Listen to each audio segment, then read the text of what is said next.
Bonjour et bienvenue au Vidéojournal. Dans les nouvelles aujourd'hui, le Festival de voyageurs nie pour une deuxième fois être responsable des blessures causées à un enfant à la suite d'un effondrement de la passerelle au Fort Gibraltar au printemps dernier. Selon les parents à l'origine de cette deuxième poursuite judiciaire, l'enfant a été victime d'une fracture du bras gauche et de dommages psychologiques. Le 31 mai, une section de la passerelle s'est effondrée alors que des élèves de l'école St. John's Ravenscourt participaient à une visite scolaire. 17 élèves et un enseignant ont été transportés à l'hôpital. Le festival faisait déjà l'objet d'une première poursuite de parents d'un élève qui aurait subi de graves blessures.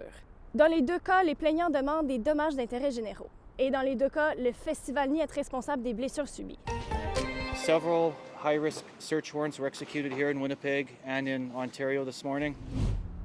Ailleurs dans les nouvelles, la police de Winnipeg a effectué une série d'arrestations ce matin impliquant une douzaine de personnes en lien avec le crime organisé.